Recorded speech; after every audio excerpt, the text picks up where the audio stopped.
Thanks for tuning in to Small Steps to Wellbeing, or Small Steps as I often refer to it. If you like what you hear, then check out the channel every so often for a new episode.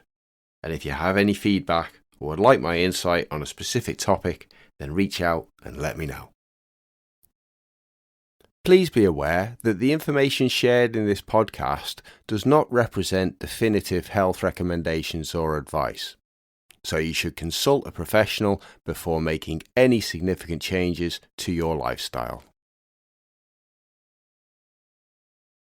Hello and welcome to another episode of Small Steps with me, your host, Stephen Davis from Interactive Therapy.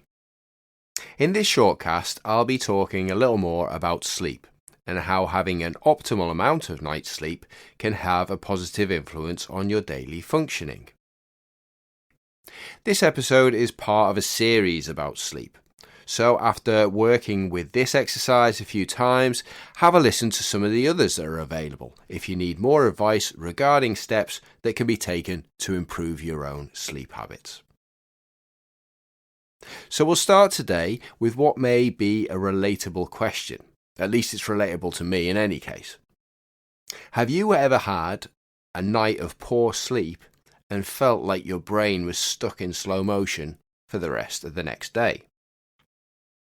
If you're answering yes to this question, it won't come as a surprise to you to hear that sleep and your day-to-day functioning are significantly related to one another on a whole host of levels, which we'll explore now. So, to start with, sleep is best seen as a dynamic process and is in no way as simple as closing your eyes at the end of a long day. It's regulated primarily by two hormones in the body, melatonin, which is produced as the sun sets, and adenosine, often referred to as sleep pressure, which builds up over the day. Now, there are 4 different stages of sleep which the brain cycles through multiple times during the night. You have light sleep, which is often referred to as stages 1 or 2, and these stages are seen as a transitional phase, often helping the body to relax, and they aid in memory consolidation. Another important stage is the deep sleep stage, often recognized by the slow brain waves that are produced during this type of sleep. This helps restore the body, can boost the immune function, and often aids in physical recovery. And finally, there is REM sleep, or rapid eye movement sleep, which is critical for learning, creativity, and emotional regulation. So you can kind of think of deep sleep as your body's repair shop, REM sleep as your mind's creative workshop, and the light sleep as the transition between these stages. So let's quickly reflect on why sleep matters to us and why we can best strive for an optimal approach, bearing in mind that the term optimal relates to action that is most likely to bring success or advantage. From the perspective of cognitive functioning, optimal sleep can lead to clearer thinking, better memory, and increased likelihood in making balanced decisions. When considering emotional balance, optimal sleep likely leads to less irritability, better stress resilience, and will speed up emotional recovery after an event, meaning we'll likely dwell for less time on the perceived implications of that event also. In terms of physical energy, optimal sleep can lead to consistent stamina and faster recovery after exertion. On reflection, it helps to remember that presentation at work, your patience with your family, and even how strong you feel in your workout are all powered by your sleep. So, to the small step, and this is what I want to leave you with today.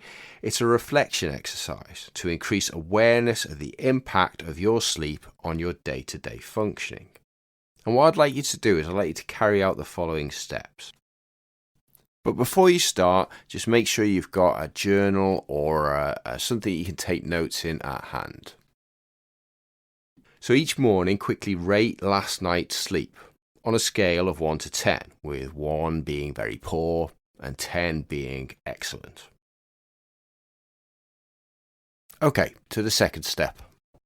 Towards the end of the day, then note down one way in which you believe your sleep score from last night influenced your mood, focus, or energy during that day. So you're best reflecting on this kind of like as you get towards kind of like 8 or 9 o'clock in the evening.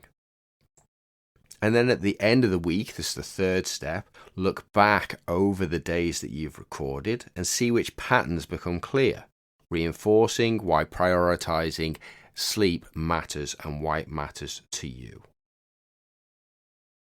So this quick reflection will turn your sleep from something that just happens at night into daily information that you can utilize for better living day to day. Just want to highlight that optimal sleep isn't about chasing perfection, but it's actually about chasing consistency. When you give your body and mind the rest they're built for, every part of life gets a boost. And if you want to learn more about consistency, then there's a small step that deals with that as well. Thanks very much for listening. All the best. Thanks for listening to Small Steps to Wellbeing. I hope you will be able to make use of the information and exercises in this podcast on your own pathway to well-being. Don't forget to come back again soon. Bye for now.